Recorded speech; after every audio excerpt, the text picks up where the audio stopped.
Hello and welcome to Theo's Tech Tips. Today we're going to be showing you how to test if your computer is fully functional. Here is what you'll need to do this test. A motherboard, 6 of RAM, a GPU, but do not worry if you do not have a GPU. Use your motherboard's integrated onboard graphics system, as seen here.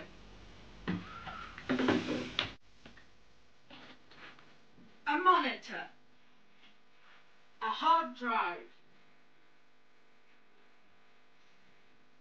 Now for the hard drive, it does not matter whether it is a SSD or a HDD, whatever your preference is, as long as it loads Windows or your operating system of choice. A SATA cable. Your CPU cooler.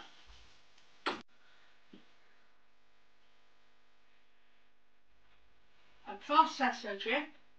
For this video, just for demonstration, I'm using a AMD Athlon, which can do 193 threads at 2.3 GHz.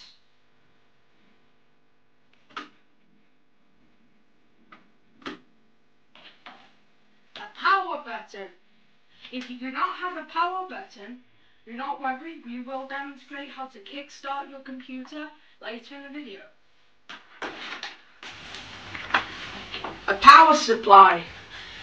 Here I'm using the Cooler Master MWE 600, a 230 volts power supply.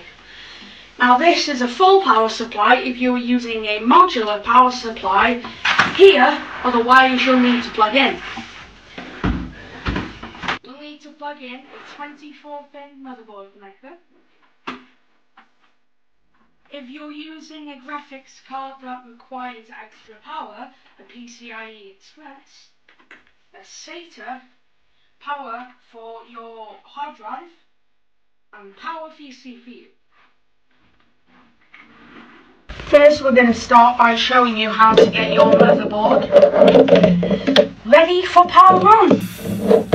Please note, you must have a CMOS battery that shows the computer how to load into your operating system of choice. Now, on this particular motherboard, the Asus Prime 450, there's only dual channel memory for the RAM here, and the clips here, they're only on one side, the other side do not. Here, I'm using Corsair Vengeance DDR4 8GB, which is more than enough for this top of the range computer here. Yes, so obviously make sure here that little teeth matches up with the one on your board. Get it in, ready to slot in. Make sure to do it evenly, like that, 3 fingers, and that stick is in. Now, your first slot of RAM is inserted. Do not worry if you only have one RAM stick or slot, that is fine. Your computer will still function without it. It'll just be a little bit slower.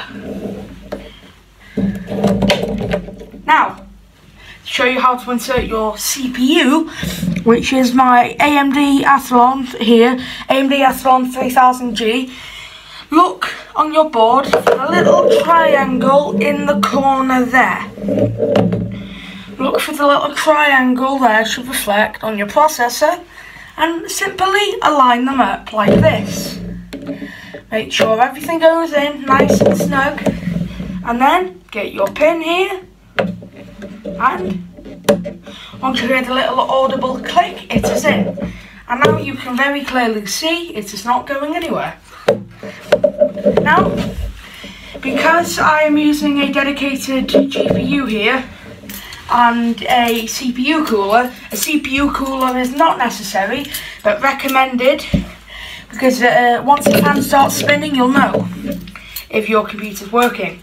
Now, this has thermal paste. It's very old and worn out. You don't need thermal paste for testing. If you're going to be using it, it's highly recommended. You start by lowering it on. These little clips, almost like belt buckles on the side here. You're going to line them up.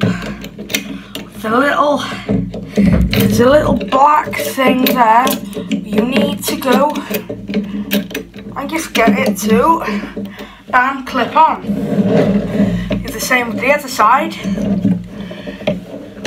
Bam, clip on. Now to lock it in place, get your little clamp here and very simple. And now that's locked in, not going anywhere. Now we're going to begin connecting our hard drive here. I have a Seagate Momentus Thin laptop drive, but as long as it's got a straight connector, it will fit to your computer. The end slot there, align it up with your SATA cable. There we are, aligned. Find any SATA ports on your motherboard. So here is mine. So just going to get that in the right alignment. And there we go. That means you now have communication between the hard drive and the board. Now, if you would like to use Wi-Fi for this, you can use the Ethernet port, which is on your motherboard there. Or some boards have integrated wireless, mine does not. Either way, you can simply get a Wi-Fi card, which are very cheap and small. You fit into the slot here, your PCIe slot. Now, to put your graphics card, or GPU, mostly referred to as graphics card, get your slots just right, make sure, and then give it a quick, make sure they're all in, and bam! That's now your graphics card all on. But for the purpose of this, I'm not using a graphics card, I'm using the integrated board graphics, because I am using a VGA cable. Now, connecting your power supply. Like I said, if you're using a dedicated graphics card, you're going to need a PCIe Express. If not, don't worry, you're going to need a 24-pin or 25-pin motherboard connector there. As you can very clearly see there, just by the RAM it is on my one. Make sure the pins align, and there we go. They're usually very stiff, but that's normal. Now I'm getting my CPU here, CPU cable. I'm going to find on the motherboard where it says EAT. Now I'll hit there, it says EAT. I'm going to get my CPU cord, and once you hear the little audible click, your CPU is now locked and in and getting power. Please note, warning, do not interfere with the motherboard while it is running. If you are going to do the trick to power it on, that is safe, but please be careful, and once it powers on, please remove it. While you're doing this, your power supply should not be plugged in, and it should be in the O position, which stands for off. Now, we're going to get our port here, I can find it, to power our hard drive, so the motor can spin the disk and read and write. Like so. Snap it in. There we go. Now, it's ready for the first boot. But first, this is our CPU fan. Now you can either plug your CPU fan into a CPU fan slot, which is by the RAM, or the fan slot on your PC. Either will work. I recommend CPU slot, but just for the demonstration of this video, it's going to be going in the fan slot here, which should be labelled CH_fan. It is on my board. Now plug it in. That's connected. Now, we're going to start off plugging our power supply in here. Now the power supply, the wrong wire. Oh, I've got the wrong wire here. Right. Please note, I should have actually made this very clear. You don't have a power cord, or one like that, which is called a kettle lead. Very cheap, it doesn't matter what brand, how much. See the difference, the very big difference? This one works here, this one won't. Don't make the same mistake I done. The monitor doesn't matter, it doesn't matter what connection, HDMI, DVI, DisplayPort, whatever your drift is. Now we're going to go very simply plug in our power supply and flip it onto the line position. Oh, can you see on the board what we have? An orange light indicating power to the board. Now how do we turn it on without a power button? It is a very easy trick, but I highly recommend you have supervision and do not do this, as it can go wrong, but it very rarely does. You want to find the power pins on your board here, which mine are located here near my safety slots. You want to just troubleshoot with your pins and short them together, and your board should turn on. Now, this board, I believe, is faulty and has not been turning on recently. It will not turn on. The reason to that is unknown. You can spin the fans, but I do not recommend spinning the fans, as it can create a static electrical charge, which will not just will, but can damage your motherboard and the CPU and the fan itself by generating a current which the board does not need. Now I have a power button here which is also probably faulty. Now you're going to need a magnifying glass for this. I have really good vision. You want to find, we've got here Reset SW. Find the one on your board that says Reset SW. There's my Reset SW, so plug it in there. Just know it's off now, so once them lights go off on your board or your RGB, whatever you've got, that means there is no more static in the board and it is safe to touch. When there is static, it's also safe to touch. Also, if you're going to be working on a PC, please do not wear socks, as that can cause for static charge to be made and it can possibly damage your computer components. Now I've just plugged in my HHD LED support on here. Now my P LED, ooh, I've just put that in the wrong one. My, what's this here? Minus P LED, so that'll be my negative charge. Putting that in the front here. Please refer to your owner's manual for your board, or get a technical professional to help you out. Now here is a Power SW. So I'm looking, and Power SW just fits nice and snugly here. There.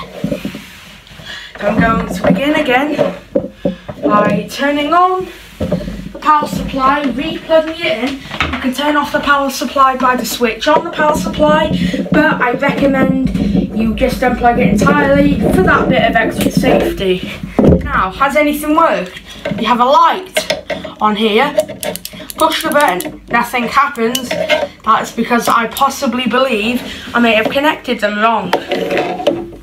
Now, I have a little wire connected to my elbow here, which is just on connect by the wall here, which means I am grounded, so no electric will go through me. I'm basically a balloon, look. Nothing is happening here. These metal coils, I can do whatever I want. Nothing can physically kill me here, or electrically. Now, the other way to start it is you can get a metal conductive knife or screwdriver, whatever you've got, paperclip even, power supply on. My screwdriver here, the board is getting power as indicated. We're going to go onto here and short the pins. Now this board is faulty, but if you short the pins on your board, they will work. See, this board will not turn on because this is faulty and honestly just, it's broken. I don't actually know what the problem is. Now, obviously, as if the board was working, it's going to turn it off for this one bit here. If you just want to check it's working, you will need a monitor. But if you want to also, you know, do a bit of testing internally wise, Windows, see I've got my VGA cable. Very nice here, my VGA slot, my blue VGA cable, match them up, screw in the little pins here, just make sure it's all pushed in, keep pushing it and screw in your pins. Now most people here, they do have a case for the PC, but I currently do not, and I will be doing a video on how to assemble a PC when I do get a case. Now, people say that computers here, they cost hundreds and thousands. They really don't. It just depends what you do with them and how you use them. See, look, that's not going anywhere. Do not pull that much though, because I have just bent there. Now you can see here, USB, they're slow USB, USB 1.0. These are USB 2.0s. Now, this is a MSI Aero, which is, it's not a powered one, it's a very mediocre graphics card and a budget one, coming in at £78. Here we have, I think, DVI, a full-size display port, and HDMI. Please note though, this HDMI does not carry audio. If you wish to have audio, that is your auxiliary out, and then to, no sorry, that's your microphone, and to your left channel and right channel. And that is how you build a computer. Now please note, just be extremely careful and always have a buddy with you while you're doing this. See, now you see, look, power running through the board. Is it going to turn on? The board's faulty, so it's a hit and miss. Looks like today it's not. Thank you very much. Thank you for watching my video. Like and subscribe. I hope you liked it. Thank you very much. Goodbye.